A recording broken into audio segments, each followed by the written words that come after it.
Hello friends, Akbar इलाहाबादी ने कभी लिखा था, हंगामा है क्यों बरपा, थोड़ी सी जो पीली है, डाका तो नहीं डाला, चोरी तो नहीं की है।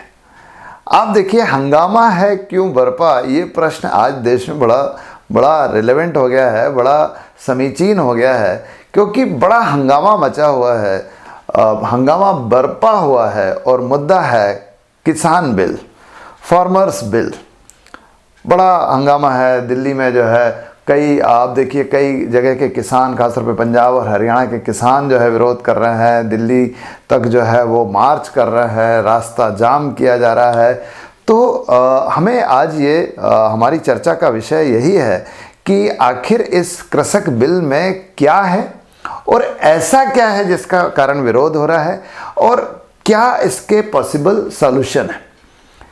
क्यों कृषि बिल क्या है, उसके उद्देश्य क्या है, what are the possible objectives and what is the basic cause of this all this controversy and chaos, जो कुछ मतलब जो आशंकाएं क्या है, what are the threats to the farmers, किसानों के लिए आशंकाएं क्या है, और फिर ये भी कि साहब इसका पॉसिबल सॉल्यूशन क्या है, इसका संभावित हल कैसे निकल सकता है। इन सब चीज़ों की आज चर्चा करने वाले हैं। मैं हूं सुनील सिंह और आप देख रहे हैं शिखर ICS ऑनलाइन। देखते हैं, आज कृषि बिल की बात करेंगे, फार्मर्स बिल की बात करेंगे। आप देखिए, भारत में जो सरकार अभी केंद्र में है, वो जब से दूसरे अपने कार्यकाल में आई है, तब से लगातार जो है नए नए लेजिस्लेटिव रिफॉर्म्स कर रही है, नए नए विधायी सुधार कर रही है। और उसी क्रम में एक अध्यादेश लाया गया जो कृषि बिल से, कृषि सुधारों से संबंधित था। बाद में उसी को संसद में बिल के रूप में प्रस्तुत किया गया ताकि कानून बनाया जा सके। अब तो कानून बन भी गया है, उसे ही कहा जाता है कृषि बिल, कृषि विधेयक। खास तौर पे इसमें 3 विधेयक थे। एक था the farmers produce trade and commerce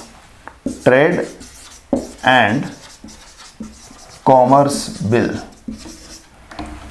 2020। ठीक है, कॉमर्स बिल 2020। कृषक उत्पाद विपणन एवं व्यापार बिल कह लीजिए, विधेयक कह लीजिए। दूसरा जो है वो है फार्मर्स एग्रीमेंट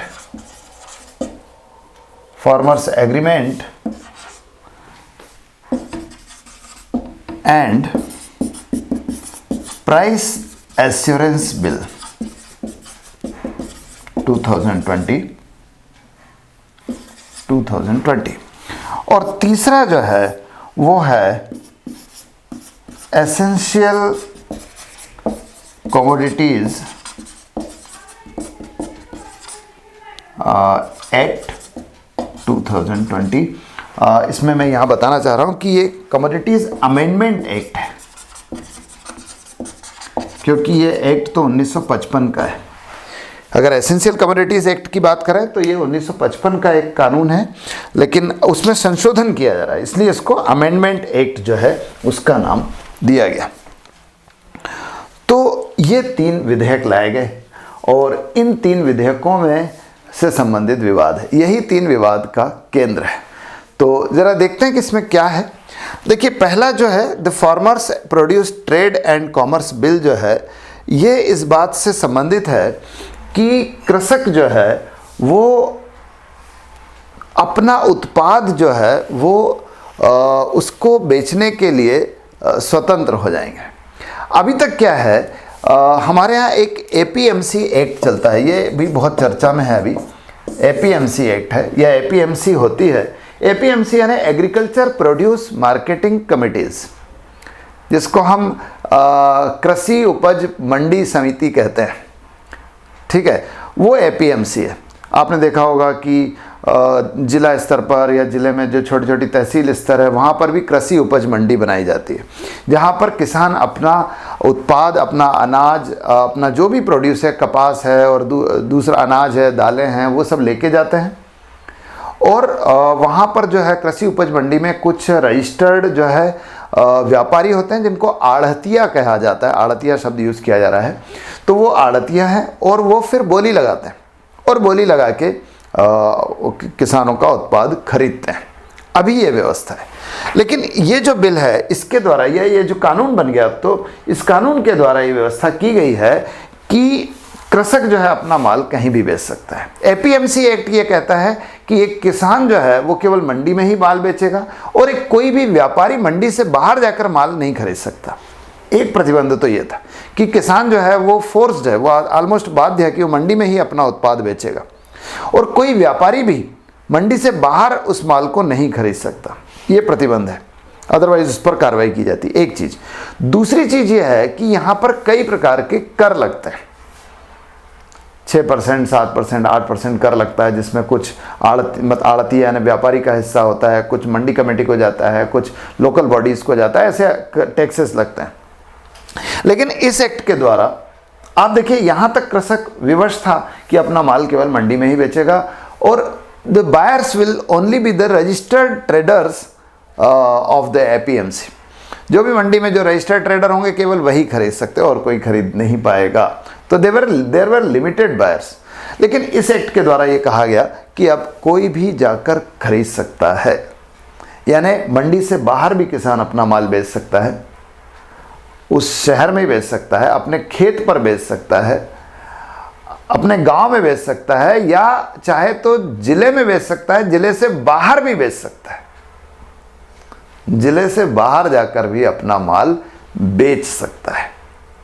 इसके कारण क्या होगा कि जो कारपोरेट सेक्टर है, जो बड़े व्यापारी है, कारपोरेट सेक्टर है, जो आजकल ग्रेन्स का काम कर रहे हैं, सपोज ऐसे लोग जो बड़े बड़े मॉल स्टोर्स, मॉल तो नहीं में, जो स्टोर्स चला रहे हैं जहाँ पर वो सीधे गेहूं बेच रहे हैं, दालें बेच रहे हैं, वो किसानों से खरीद सकते हैं। वो जो फूड प्रोसेसिंग इंडस्ट्रीज़ है, दाल बनाने वाले हैं, पोहे बनाने वाले हैं, राइस मिल्स वाले हैं, वो अब आड़तियों के माध्यम से ना जाकर डायरेक्टली फार्मर से चीज़ें खरीद सकते हैं और उनको टैक्स भी नहीं लगेगा। ठीक है। तो उद्देश्य, इसका उद्देश्य क्या था? इसका उद्देश्य ये था कि कृषकों को उनके माल बेचने के लिए ज़्यादा विकल्प उपलब्ध कराना। एक चीज़, ज़्यादा विकल्प होंगे, स्वाभाविक सी बात है कि ज़्यादा विकल्प होंगे, ज़्यादा लोग खरीद सकते हैं, तब मंडी भी खरीद सकती है, बाहर के लोग भी खरीद सकते हैं, फूड प्रोसेसिंग इंडस्ट्री वाले भी खरीद सकते हैं, कॉर्पोरेट सेक्टर भी खरीद सकता है। तो उससे क्या होगा? विकल्प ज़्यादा होगा तो स्वाभाविक सी बात है कि कीमतें क्या मिलेगी? ज़्यादा मिलेगी। एक चीज़। दूसरी चीज़ ये है कि टैक्स नहीं लगेगा। वो जो टैक्स है, वो जो मंडी में टैक्स लगता था, वो टैक्स यहाँ टैक्स नहीं लगेगा। कोई दूसरा सब्स्टिट्यूट टैक्स लगेगा, लेकिन टैक्स कम हो जाएगा। तो टैक्स कम होगा तो इसका फ़ायदा बायर्स को भी होगा, और बायर्स को जब फ़ायदा होगा तो वो कंपटीशन के कारण ये फ़ायदा किसके साथ शेयर करेंगे? किसान के साथ शेयर करेंगे। तो किसान को फिर एक बार फिर फ़ायदा होगा। ये बात समझ में आ रही क्या? जैसे मान लीजिए एक व्यापारी है, उसको मान लो टैक्स नहीं लग रहा है, टैक्स नहीं लग रहा है तो उसको जो खरीद कर रहा है वो चीज़ें सस्ती पड़ रही है, सस्ती पड़ रही है। अब 4 व्यापारी है तो जब सस्ती पड़ रही है तो वो क्या करेंगे? थोड़ी कीमत ज़्यादा बढ़ा के किसान से लेने की कोशिश करेंगे ताकि उनको माल मिल सके। ठीक है। तो ये है farmers produced trade and commerce bill. इसका उद्देश्य मैंने आपको बताया। दूसरा ये कि farmers agreement and price assurance bill है। ये कानून जो है, इसके द्वारा किसानों को, ये कानून एक्चुअली कॉन्ट्रैक्ट फार्मिंग से संबंधित है। कॉन्ट्रैक्ट फार्मिंग जो है, इसे आप ऐसी कृषि का एक ऐसा रूप समझ सकते हैं जिसमें किसान जो है वो किसी फर्म के साथ, किसी व्यावसायिक फर्म के साथ, किसी कारपोरेट सेक्टर के साथ एक समझौता कर सकता है। संविदा कृषि कहते हैं इसको, संविदा कृषि, कॉन्ट्रैक्ट फार्मिंग। समझौता कर सकता है कि वो उसके अनुसार, जो कॉर्पोरेट सेक्टर है या जो व्यावसायिक फर्म है, उसकी आवश्यकता के अनुसार फसलें उगाएगा अपनी भूमि पर, जैसे मान लीजिए कि कोई ग्रॉसरी का काम करने वाला कोई फर्म है या ग्रीन वेजिटेबल्स बेचने वाला फर्म है, तो उसके साथ एक समझौता करेगा कि भाई हम आपके अनुसार गोभी उगाएंगे या टमाटर उगाएंगे या चावल उगा के देंगे आपको या दाल उगा कर देंगे, समझौता कर सकता है। और समझौता करते समय ही प्राइस भी तय हो जाएगी कि इतनी कीमत होगी। प्राइस एश्योरेंस का है कि इतनी कीमत मिलेगी ही आपको, फिर उस कीमत से पीछे नहीं हट सकता। ठीक है, तो वो एक प्रकार का एग्रीमेंट हो जाएगा, वो एग्रीमेंट रजिस्टर्ड होगा। और अगर उस एग्रीमेंट से कोई भी पीछे हटेगा, खासतौर पे व्यावसायिक पक्ष अगर पीछे हटेगा, तो उसको जो है दंड देने का भी प्रावधान है, उसको पनिशमेंट का भी प्रावधान है इसमें। मतलब इस प्रकार के आर्बिट्रेशन की प्रोविज़न है यहाँ पर। तो farmers agreement and price assurance bill जो है, इसके अंतर्गत कॉन्ट्रैक्ट फार्मिंग की व्यवस्था की गई है कि कोई भी किसान किसी व्यावसायिक फर्म के साथ, किसी कारपोरेट सेक्टर के साथ एक प्रकार का एग्रीमेंट कर सकता है कि वो उसकी आवश्यकता के अनुसार अपने यहाँ फसलें उगाएगा, लेकिन वो फसलें उसे ही खरीदनी होगी और उसकी प्राइस फिक्स होगी। सबसे खास चीज़, प्राइस फिक्स होगी और उसी कीमत पर उसे खरीदना होगा। ठीक है, इसका फायदा क्या होगा? इसका फायदा ये होगा कि यहां भी किसान को जो प्राइस फ्लक्चुएशन है उससे बच जाएगा। भाई जैसे हम फसल उगाए, गेहूं की फसल हुई, उसको बोने के बाद फसल की कीमत क्या होगी, वी डोंट नो। गेहूं की कीमत बहुत, मान लो गेहूं की बहुत उत्पादन हो गया तो गेहूं की कीमत कम हो सकती है, या गेहूं का उत्पादन कम हुआ तो कीमतें बढ़ सकती है। तो कीमतों में जो उच्चावचन आता है वो नहीं होगा। दूसरा, किसान को एडवांस मिल सकता है अपनी खेती करने के लिए। तीसरा ये कि टेक्नोलॉजिकल एडवांसमेंट होगा, क्योंकि वो उसको बताएंगे भी कि कैसे खेती करनी। मान लीजिए ऑर्गेनिक फसलों के लिए काम करने वाला कोई फर्म है तो उसको बताएगा कि किस तरह से खेती करनी है। तो टेक्निकल अपग्रेडेशन होगा एक चीज़। दूसरा, कीमत का एक जो जोखिम है, जो रिस्क है, उससे बच जाएगा किसान। और तीसरा एक चीज़ कि जब इस तरह का एग्रीमेंट करेगा तो सर्टेन सी बात है कि some kind of advance has to be paid by that firm to the farmer. तो एडवांस मिलेगा, उसे खेती करना है उसके लिए क्या हो जाएगा, आसान हो जाएगा। ये बिल्कुल वैसा होगा जैसे व्यावसायिक फर्म काम करते हैं, एग्रीमेंट करते हैं, एडवांस लेते हैं और काम करते हैं। तो ये है। तीसरी चीज़ जो है एसेंशियल कमोडिटीज़ अमेंडमेंट एक्ट है। देखिए, एसेंशियल कमोडिटी एक्ट था जिसमें यह कि आवश्यक वस्तुओं की कमी ना हो पाए, इसके लिए कानून बनाया गया था। ये बहुत पहले 1955 में बनाया गया था ये कानून, कि आवश्यक वस्तुएं, खासतौर पे अनाज, खासतौर पे शक्कर, खासतौर पे और जैसी चीज़ें जो है लोगों को मिलती रहे, उसकी कमी ना, उसकी किसी प्रकार का क्राइसिस क्रिएट ना हो। तो इसमें दो चीज़ें थी। एक तो ये कि जिले से बाहर बेचने पर प्रतिबंध होता था कुछ चीज़ों को, खासतौर पे सब्जियों को, और दूसरी चीज़ों को जिले से बाहर ले आने पर एक प्रकार का सीमाएं होती थी, रिस्ट्रिक्शंस होता था। दूसरी चीज़ ज़्यादा इंपॉर्टेंट थी कि कोई भी व्यक्ति जो है इसका भंडारण नहीं कर सकता, अनाज का, दाल का, सब्जी का, इनका भंडारण नहीं कर सकता। ठीक है, तो भंडारण करने पर रोक थी। एक निश्चित सीमा से ज़्यादा भंडार कर नहीं सकते, स्टोरेज नहीं कर सकते, क्योंकि पहले स्टोरेज कर लिया जाता था। स्टोरेज करके एक प्रकार की कृत्रिम अल्पता, कमी पैदा की जाती थी, आर्टिफिशियल क्राइसिस उसको पैदा किया जाता था, और फिर उसके कारण कीमतें बढ़ जाती और फिर लोग लाभ उठाते हैं। क्या बोलते हैं इसको, क्या कहते हैं इसको? इसको कहते हैं काला बाजारी, ब्लैक मार्केटिंग। तो जो ब्लैक मार्केटिंग है, ब्लैक मार्केटिंग को रोकने के लिए व्यवस्था की गई थी कि कोई भी स्टोरेज नहीं करेगा, कोई भी भंडारण नहीं करेगा। भंडारण पर प्रतिबंध लगाया गया, किस एक्ट के द्वारा? एसेंशियल कमोडिटीज एक्ट के द्वारा।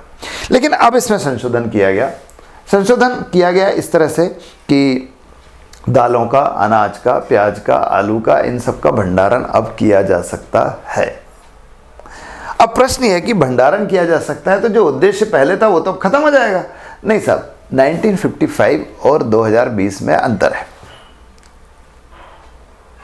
ठीक है, 65 साल हो गए, बहुत टाइम हो गया।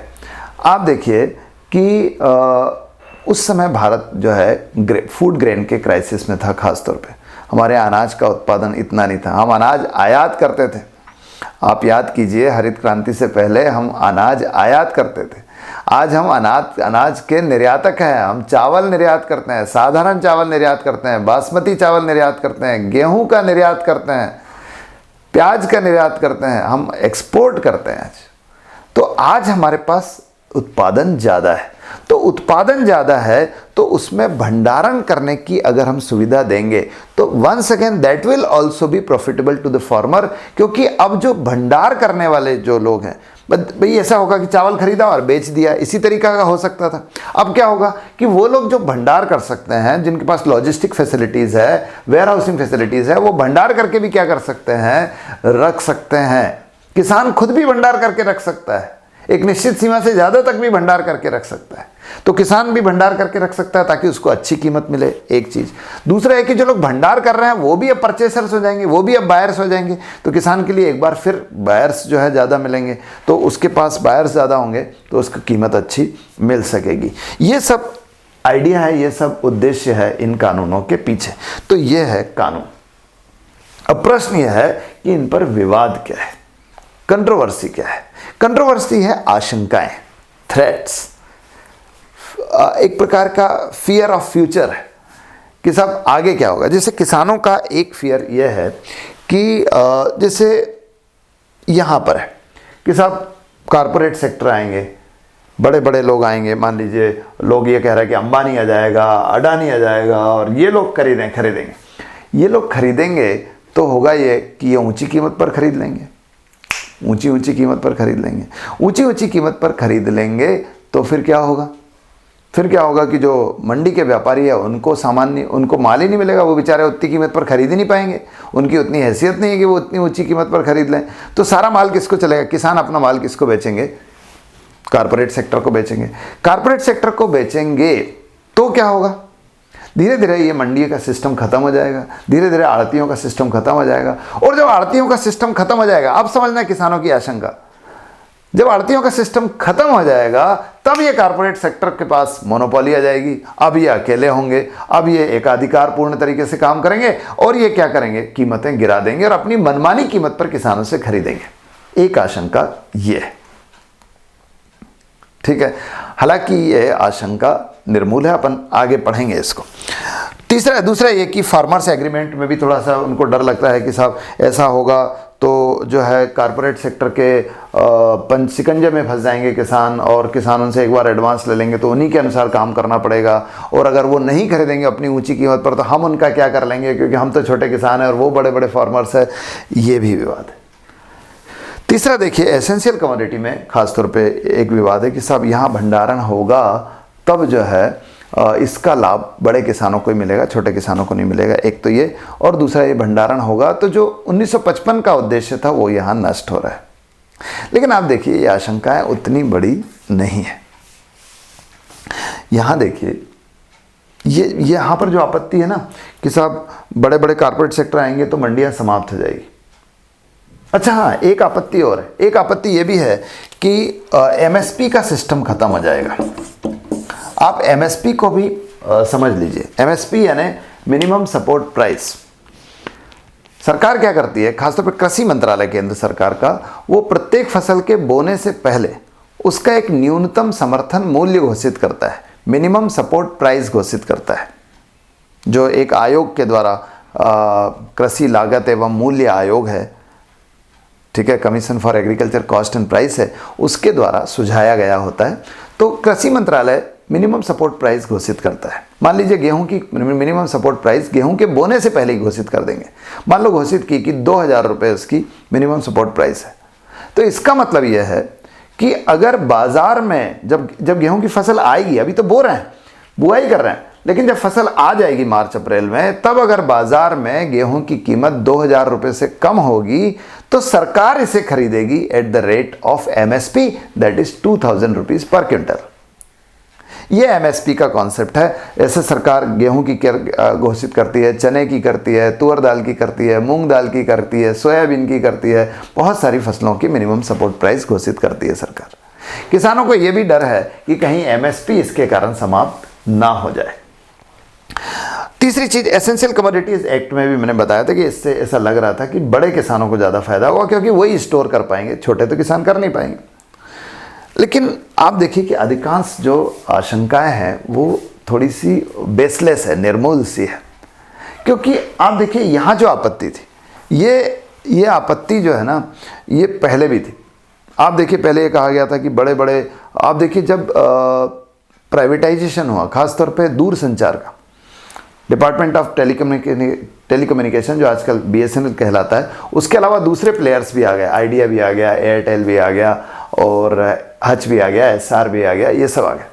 तो तब लोगों ने कहा था कि भाई ये एकदम से क्या कर रहे हैं, अभी कीमत कम करके BSNL को ख़त्म कर देंगे और बाद में क्या करेंगे, ये रेट बढ़ाएंगे। जब आप देखिए, आपको याद होगा रिलायंस ने जब अपना बड़ा छोटा वाला फ़ोन लेके आए थे और बहुत सस्ते में दिया था और बहुत कम कीमत पर रिलायंस की सुविधाएं मिल रही थी, तब लोगों ने कहा था कि साहब ये अभी कीमत कम कर रहे हैं, बाद में जब सारी कंपनियां समाप्त हो जाएगी तो ये अपनी कीमत बढ़ाएगा।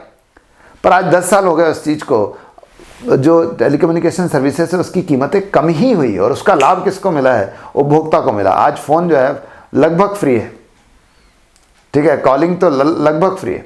इसी तरह का आप देखिए सिविल एविएशन में हुआ, ओपन स्काई पॉलिसी अपनाई गई, जिसमें जो है जो सिविल एविएशन है, नागरिक उड्डयन है, हवाई जहाज़ चलाने की जो सेवा है, उसमें एयर इंडिया और इंडियन एयरलाइंस के अलावा दूसरे लोग भी आ गए, इंडिगो भी आ गया, स्पाइस जेट भी आ गया, जेट एयरवेज भी आ गया, ब्रिटिश एयरवेज भी आ गया। तो इसका लाभ किसको मिला है, इसका लाभ उपभोक्ताओं को मिला है। आज हवाई जहाज़ की सेवाएं, हवाई सेवाएं इतनी सस्ती है कि आम आदमी भी इसमें ट्रेवल कर रहा है। हालांकि सरकार ने उसके लिए एक अलग योजना भी चलाई है, उड़े देश का आम नागरिक, उड़ान नाम की एक योजना है। खैर, तो अगर यहाँ कारपोरेट सेक्टर आएंगे तो कोई एक थोड़ी आएगा, बहुत सारे कारपोरेट सेक्टर आएंगे। इतने सारे लोग, आप देखिए हमारे यहाँ जो है रिटेल सेक्टर में इतने सारे लोग काम कर रहे हैं। बिग बाज़ार भी काम कर रहा है, रिलायंस भी काम कर रहा है, डीमार्ट भी काम कर रहा है। इनको किसानों से तो खरीदना पड़ेगा ना, तो एक से ज़्यादा लोग काम करेंगे तो यहाँ मोनोपोली होने का तो प्रश्न ही नहीं है। दूसरा ये कि किसान का जो मार्केटिंग कॉस्ट है वो कम हो जाएगा, क्योंकि उसको मंडी तक जाना नहीं है, मंडी के टैक्स नहीं देना है, अपने घर से बेच सकता है। ठीक है, तो थोड़ी मैं जो कह रहा हूं कि जो किसान के थ्रेड्स है वो थोड़े उतने मजबूत नहीं है। ठीक है, आप यहां पर भी देखिए, इसका लाभ भी कृषकों को ही मिलेगा और ये कई देशों में हुआ है। ब्राजील जैसे देशों ने इसको अपनाया है, तो हम भी अपना सकते हैं। भाई, किसान को पहले से मालूम होगा कि उसकी कीमत क्या मिल जाएगी, किसान को पहले से मालूम होगा कि जब फसल उगाएगा तो उसे किसे बेचना है, तो क्लैरिटी होगी। आज आप देखिए, आप इंडस्ट्रियल सेक्टर में भी तो यही होता है, पहले से ही वेंडर्स तय होते हैं, तो हमको मालूम होता है कि किसको क्या बेचना है, किस कीमत पर बेचना है, पहले से कॉन्ट्रैक्ट हुए रहते हैं। तो ये वाला लाभ भी मिलेगा। हाँ, ये इसका जरूर डर है कि साहब अगर भंडारण होगा तो किसानों को तो नुकसान नहीं होगा, उपभोक्ता को नुकसान हो सकता है, क्योंकि इसके कारण, जैसे प्याज का होता है, आलू का होता है कि भंडारण बहुत ज़्यादा कर लेंगे तो आर्टिफिशियल क्राइसिस उत्पन्न करके ब्लैक मार्केटिंग हो सकती है। हालांकि इसमें एक प्रोविज़न किया गया है कि अगर किसी भी चीज़ की कीमत 2 गुना से ज़्यादा बढ़ जाए, मान लो प्याज की कीमत 20 रुपये है और वो 40 रुपये हो जाए, तो उसके बाद ये सिस्टम अपने आप समाप्त हो जाएगा। ये प्रोविज़न है, अभी बारीकी से पढ़ने पर ये समझ में आएगा आप। ठीक है, तो बहुत ज़्यादा उतना आपत्तिजनक नहीं है, बल्कि कृषकों के फेवर में। यहाँ पर हम कोई राजनीतिक बात नहीं कर रहे कि साहब सरकार के पक्ष ले रहे हैं किसी और का, लेकिन ये सरकार ये फेवर में है और ये पहले से बात है। ऐसा नहीं है कि ये विचार अचानक आया है, ये पहले से चल रहा था। ये लागू नहीं हो पाया, लागू अब हो रहा है। अब प्रश्न ये है कि साहब सॉल्यूशन क्या है। विरोध तो इस कारण हो रहा है क्योंकि किसान जो है, देखिए हमारे यहाँ मीडिया बहुत मजबूत है, मीडिया मजबूत है और एक भ्रामक सी स्थिति क्रिएट कर दी गई है और किसानों को समझ में नहीं आ रहा है कि ये क्या है। ठीक है, तो इस कारण सारा ये आंदोलन इतना बड़ा रूप ले लिया, जिसमें अधिकांश तौर पे आशंकाओं पर आधारित है, थ्रेट्स पर आधारित है। जबकि अगर उसे गहराई से अध्ययन किया जाए तो ऐसा नहीं होगा। अब यहाँ सॉल्यूशन क्या? देखिए, समस्या सबसे ज़्यादा तब क्रिएट हुई है जब सरकार ने इसको बहुत अच्छे से प्रचारित नहीं किया है। ये सरकार की विशेषता है कि ये जो भी कार्य करती है उसको बहुत प्रचारित करती है, पर अनफॉर्चुनेटली, या कैसे भी कहें, कैसे ये हो गया कि सरकार ने इसको बहुत प्रचारित नहीं किया है, सरकार ने इसको जन जन तक, खासतौर पर कृषकों तक नहीं पहुंचाया है, और उसके कारण जो भ्रम फैलाने वाली शक्तियां थी वो ज़्यादा हावी हो गई, वो ज़्यादा सक्रिय हो गई, वो जीत गई इस सारी लड़ाई में, और इस कारण भ्रम आगे चले गया, असत्य आगे चले गया और सत्य जो है वो क्या हो गया है, पीछे रह गया है। तो अभी भी समय, अभी भी सरकार इसका ठीक से प्रचार प्रसार करे, लोगों तक पहुंचाए, और अब किसानों से बातचीत करने का उसे मौका मिल गया है, तो बातचीत करने में भी बार बार किसान को ये बताना चाहिए कि सब किस तरह से फेवर है, और जहां उनकी आशंकाएं हैं उसको एक्ट के माध्यम से उनको समझाए, और अगर उनकी आशंकाएं वाकई में कोई बेसिस पर आधारित है तो संशोधन कर दे। सरकार को पीछे हटने में ऐसा कोई सरकार की प्रतिष्ठा इसमें दांव पर नहीं लगाना चाहिए, किसी को भी प्रतिष्ठा का प्रश्न नहीं बनाना चाहिए। अगर कुछ चीज़ें इसमें संशोधन करने योग्य है तो वो संशोधन को स्वीकार कर लेना चाहिए, लेकिन सबसे ज़्यादा होना चाहिए कि ये प्रचार प्रसार किया जाए। The message of all these bills must be reached up to the mass people. लोगों तक पहुंचना चाहिए ताकि लोग समझ सके कि what exactly this bill is meant for. ठीक है, तो ये शायद सॉल्यूशन हो सकता है इस सारे हंगामा का, इस सारे विवाद का। ठीक है, तो आज हमने ये तीनों चीज़ें देखी कि कृषि का बिल क्या है, कृषि अधिनियम क्या है, और फिर ये कि इस पर विवाद क्यों है और क्या पॉसिबल सॉल्यूशन है। तो आज के लिए इतना ही। Thank you very much. Have a good day.